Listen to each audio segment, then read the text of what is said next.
Bonjour à tous, c'est Claire, bienvenue dans cette vidéo où je vais vous présenter un oracle en anglais qui s'appelle Mists of Avalon Oracle, qui est un oracle, donc en français je crois que Mists ça doit être les brumes, donc ça c'est l'oracle des brumes d'Avalon, et donc qui vient de sortir en anglais chez Rockpool Publishing. Alors, si on lit derrière, on a des précisions, un peu plus de précisions sur le type d'oracle que c'est. Je trouve que la description à l'arrière est pas mal faite. Donc l'idée, c'est de voyager dans la légendaire, jusqu'à la légendaire île d'Avalon, pour expérimenter sa magie, ses mystères et sa sagesse intérieure. Et donc à l'intérieur de cet oracle, on va avoir donc le mythe du roi Arthur, de Camelot. Donc il va y avoir aussi Morgane la fée, etc. Les prêtresses d'Avalon, et puis aussi le pouvoir spirituel de Glastonbury, qui est un site dans lequel il y a pas mal de gens qui vont se recueillir depuis beaucoup de temps, depuis pas mal de temps, en tant que donc portail pour aller dans l'autre monde.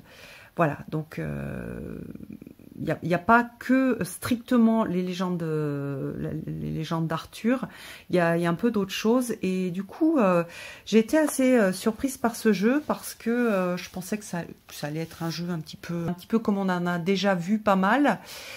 Et là, j'ai découvert un jeu plutôt qui nous accompagne en fait sur une sorte de quête personnelle. Et donc, c'est pas un jeu qui est orienté divination pure. C'est un jeu qui est vraiment orienté accompagnement sur notre chemin de vie. Et je lui trouve beaucoup de... Il y a quelque chose d'assez profond et de spirituel dans la façon dont les cartes sont présentées. Donc je vais vous montrer le guide. Voilà, donc il y a les familles des cartes. Donc les familles des cartes, donc il y a des lieux. Donc il y a des cartes de lieux. Diabé, de Thor, enfin l'abbaye, l'île d'Avalon, tout ça ce sont des lieux, donc des lieux qui, par exemple de Calicewell, je connaissais pas, mais en fait c'est un lieu qui existe, Camelot, etc. Donc il y a un mélange de lieux, mais il y a pas mal de lieux qu'on peut visiter. Après il y a les mystères d'Avalon, donc avec voilà l'autre monde, etc. Il y a les guides d'Avalon, avec donc des personnages légendaires, il y a des déesses, vous voyez, il y a Brigitte, le roi du royaume des fées, etc. Voilà. Donc trois familles, des sites, les mystères d'Avalon, donc l'autre monde, le Excalibur, etc. et les guides d'Avalon. Et à partir de ça, donc je le dis à la française, hein, je dis Avalon, sinon on dit Avalon. on va pouvoir faire un travail. Et donc on voit que alors où est-ce que c'est?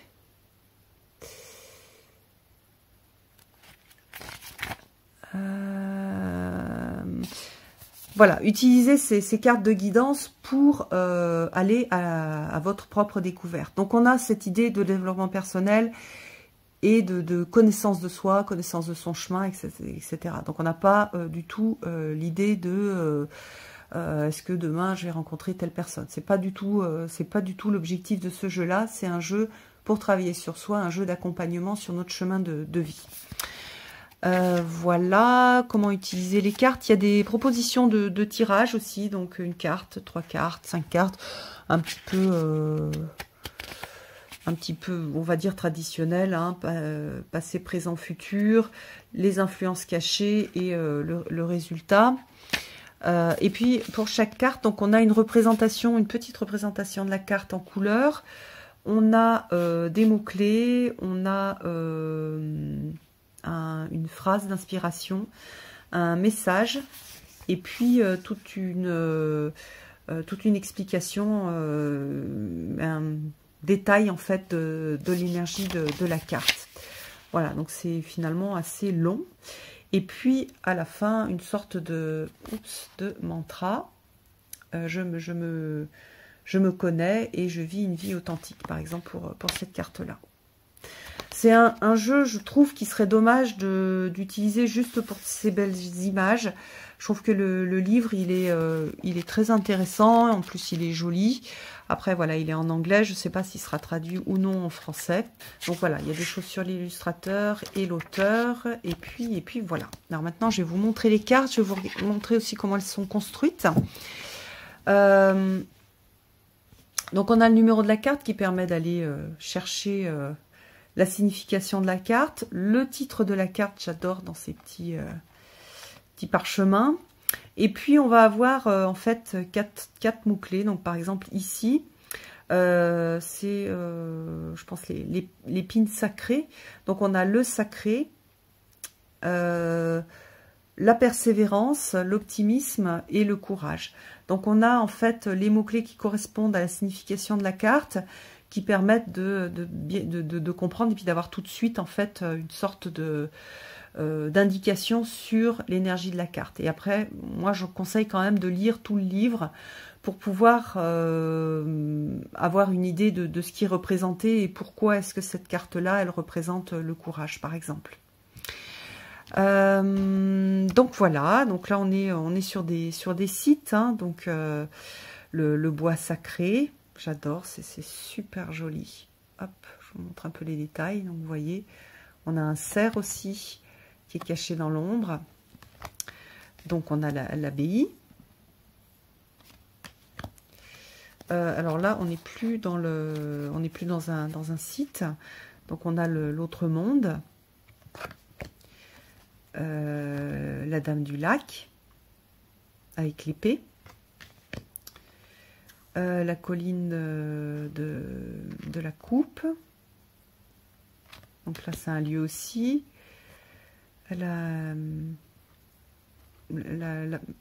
Zuidspring, en fait, l'eau, la rivière blanche. Lancelot, personnage à nouveau. Donc on a Excalibur, bien sûr. Ça, c'est un lieu, donc c'est un lieu qui existe, qu'on peut visiter. L'île d'Avalon. Voilà, même chose ici, c'est une sorte de... Oui, c'est aussi un lieu que l'on peut visiter, un lieu sacré. Donc avec des significations différentes, hein, dans ce lieu sacré. On a plutôt la terre-mère, on a cette idée de sanctuaire. On a les forces créatives et puis le flux.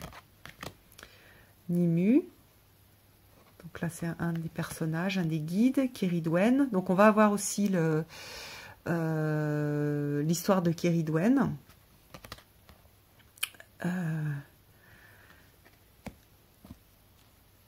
Le Saint Graal. Le dragon. L'union sacrée. Donc là, les brumes d'Avalon, le roi du royaume des fées, le cerf blanc, donc Galahad, la prêtresse d'Avalon, les fées, joli, hein, The Lady of Shalott, c'est un poème, mais donc qui est en lien avec la légende d'Arthur. Et donc là, on a certaines déesses, donc Rhiannon, Arianrhod, Branwen, Blodowed, souvent on la voit écrite d'une façon différente, Brigitte. Donc c'est pas, en tout cas moi j'aurais pas mis en lien tout de suite avec la légende d'Arthur, mais on a quand même comment dire, je trouve que le jeu a plus été fait avec des influences sur un lieu, sur Glastonbury, donc avec la légende d'Arthur, plus les dieux, les déesses, et toute l'influence celtique de la région, en fait. On va retrouver plutôt des énergies de cette région-là, Et donc, on est amené à faire cette quête-là en utilisant ces énergies. Alors, Morgane, Merlin, le roi Arthur, Guenièvre, Ygraine, Taliesin, et puis Camelot. Voilà, donc je trouve que, voilà, bon, moi j'aime bien au niveau graphique. J'ai été très agréablement surprise par le livre. En plus, j'ai appris des choses. Là, je commence juste à l'utiliser, donc je vais continuer à apprendre des choses. C'est-à-dire, j'ai fait quand même et je vous invite à le faire aussi, des petites recherches personnelles pour voir un peu sur des choses que je connaissais pas forcément, ou que je connaissais mais de façon plus superficielle, pour voir un peu le lien et le type d'énergie que ça peut apporter, mais sans même faire des recherches. Je trouve le texte très bien écrit, et puis on a vraiment cette idée de quête personnelle, de voyage personnel, qui est aussi ce qu'on fait de quête tout au long de notre vie, de chemin de vie. Et c'est vraiment un jeu qui est intéressant pour nous accompagner sur notre chemin de vie avec les problématiques justement de ce chemin de vie.